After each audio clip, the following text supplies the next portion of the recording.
किशोर बूढ़ा होने के बावजूद भी बहुत तेज और समझदार लखा है, इसलिए खतरनाक जंगल में जाकर कुछ खास किस्म की लकड़ियाँ काटकर लेकर आता है। किशोर अपनी पत्नी सरला और बेटी बिंदु के साथ रहता है। उसकी बेटी बिंदु बचपन से शहर में पढ़कर कुछ ही दिन पहले घर लौटती है, इसलिए अक्सर अपनी माँ या पिताजी को गांव या जंगल दिखाने को कहती रहती है।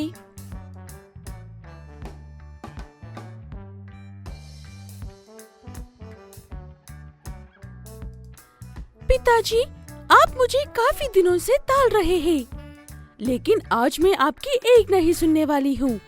मुझे आप जंगल दिखाने के लिए लेकर जा रहे हो, बस बात खत्म। बिंदु की बातें सुनकर किशोर और सरला दोनों हंसने लगते हैं और किशोर उसकी बात मान लेता है। दोनों पिता और बेटी जंगल में जाते हैं। उसके बाद किशोर अपनी बेटी को जंगल के बारे में अच्छे से समझाता है। मैं यहाँ पास में कोई सूखा पेड़ काटूंगा।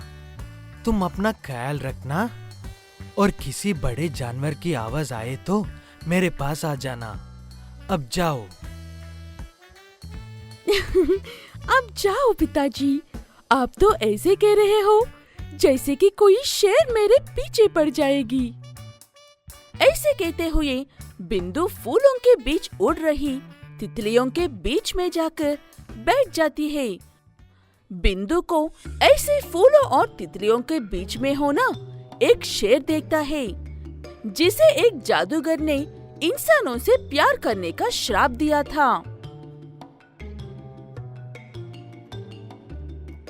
अरे वाह, ये कन्या कितनी सुंदर है। मैं शादी सिर्फ इस लम्हा से करूंगा। मैं आज से पहले इससे ज्यादा सुंदर कन्या कभी नहीं देखी।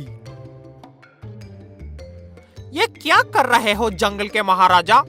आप इससे पहले ऐसे बिना वजह इंसानों और जानवरों का शिकार कर रहे हो कहकर जादूगर ने आपको श्राप दिया था। अब श्राप मिलने के बावजूद वही कर रहे हो।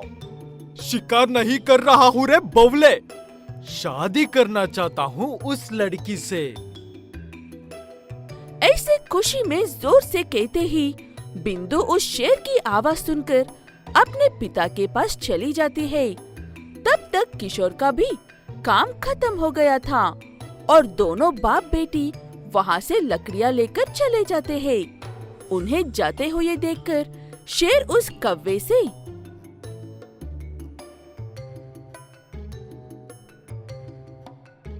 ये सब तुम्हारी वजह से हुआ है।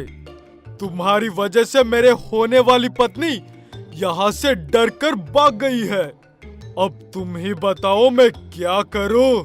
तुम्हें कच्चा खा जाऊं या एक और मौका दूं? मुझे एक और मौका दीजिए महाराज। मुझे उस इंसान का घर का पता जानता हूँ। हम अभी उसके घर जाके आपकी शादी के बात करेंगे। देखते हैं कैसे वो साधारण इंसान कैसे इनकार करेंगे।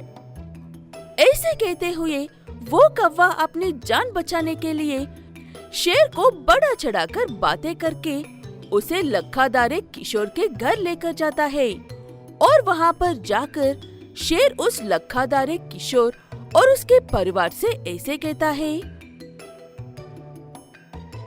घबराओ मत, मैं जंगल का राजा शेर हूँ।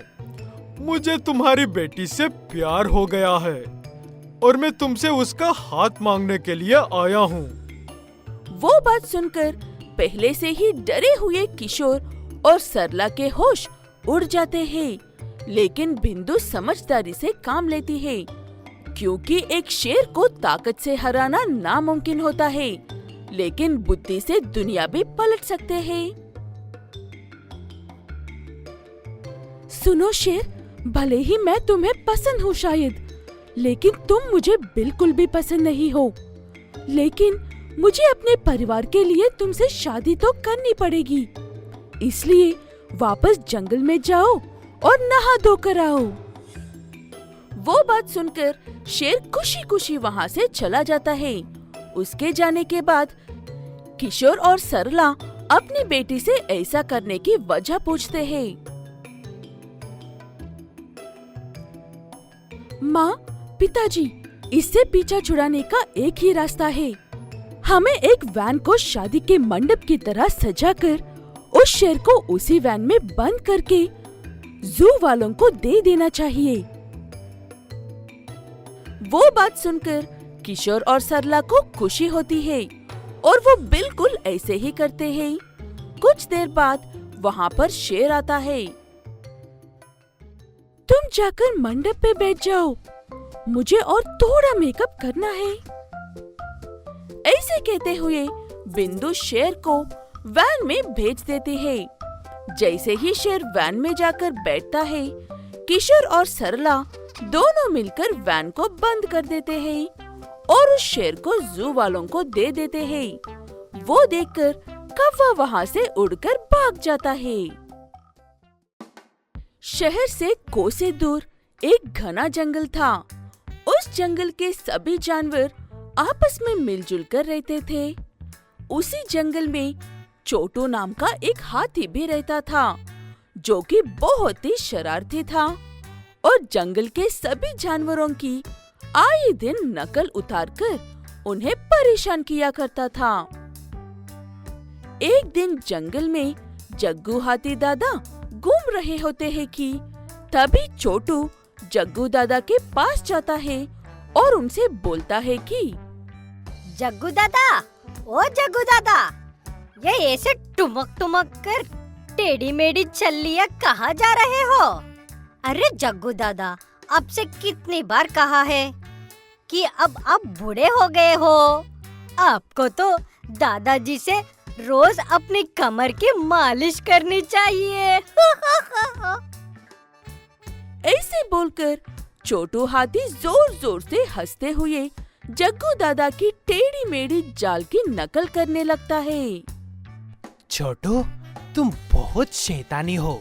तुम मेरे बुढ़ापे के मजाक बनाते हो, हाँ? मेरी टेढ़ी मेढ़ी चाल की नकल उतारते हो। मैं अभी तुम्हारे माता पिता से तुम्हारी शिकायत लगाता हूँ। अरे जग्गू दादा, माँ पिताजी से कुछ मत कहना, नहीं तो वो मुझे बहुत डांट लेंगे। ऐसे बोलकर छोटू हाथी फटाफट से वहाँ से खिसक लेता है। जंगल में आगे जाते हुए उसकी नजर मोटू हाथी चाचा पर पड़ती है। मोटू हाथी चाचा के पास ढेर सारे केले के गुच्छे होते हैं और वो एक एक केले का गुच्छा अपनी सूंड से उठाते और फट से मुंह में डालकर खा जाते। क्या बात है मोटू हाथी चाचा, आपने तो एक ही बारी में पूरा का पूरा केल का गुच्छा गटक लिया। ऐसे बोलकर छोटू हाथी भी मोटू हाथी चाचा की नकल करने लगता है। छोटू भी अपनी सूंड से एक केले का गुच्छा उठाता है और उसे अपने मुंह में डालकर खाने लगता है कि तभी मोटू चाचा बोलते हैं कि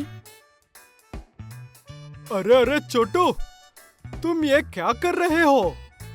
अरे छोटू भाई, तुम अभी छोटे बच्चे हो, इसीलिए तुम्हें केले का पूरा गुच्छा नहीं खाना चाहिए, बल्कि तुम्हें तो एक एक करके खा लेना चाहिए।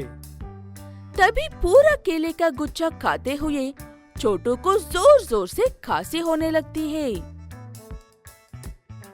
लो और कर लो मेरी नकल। तुम्हें कहा था ना कि तुम अभी छोटे हो, इसीलिए केक करके केले खाओ, पर तुम्हारी सुनता कौन है? लो, अब फंस गए ना केले मुंह में। छोटू हाथी जैसे तैसे केले का गुच्छा खाकर वहाँ से चला जाता है। कुछ दूर जंगल में चलकर उसे एक नदी में ढेर सारे जानवर नहाते हुए दिखाई देते हैं। छोटू भी नदी में जाता है और उन सभी जानवरों की तरह नदी में नहाने लगता है। नदी में नहाते हुए बालू छोटू से बोलता है कि ओए छोटू, तू यहाँ इस गहरे पानी में क्या कर रहा है? तुझे पता है ना कि बच्चों को कम पानी वाली जगह पर ही नहाना चाहिए। छोटू हाथी कुछ नहीं बोलता। वो तो बस बालू की नकल उतारने में लगा हुआ था। जैसे जैसे बालू बोलता है वैसे ही छोटू हाथी भी बोलने लगता और उनकी तरह ही नदी में नहाने लगता है। बालू गुस्से में छोटे से बोलता है कि तुम यहाँ से जाते हो या अभी आवाज लगाकर बुलाऊं तुम्हारी माँ पिताजी को। छोटू बालू को गुस्से में देखकर बोलता है कि तुम्हें नहाना नहीं आता है तो मुझ पर गुस्सा दिखाते हो। अगले दिन छोटू बहुत सारे बंदरों को पेड़ की डाल पर झूलते हुए देखता है तो वो भी उन बंदरों की नकल उतारने लगता है और जैसे ही अपनी सूंड से पेड़ की डाल को पकड़कर झूलने लगता है वो डाल टूटकर हाथी के सिर पर गिरती है। वो देखकर सभी बंदर जोर जोर से हंसते हुए बोलते हैं कि अरे छोटू भाई, क्या हुआ? अरे कहीं कमर में मोच तो नहीं आ गई? अरे छोटू, जरा अपना वजन देखो और हम बंदरों को देखो। हम पेड़ पर आसानी से झूल सकते हैं, पर तुम नहीं। पर तुम्हें तो बस सबकी नकल उतारनी होती है। हाँ, लो अब गिर गए ना। ऊपर से डाल से सिर फूटा, वो अलग है।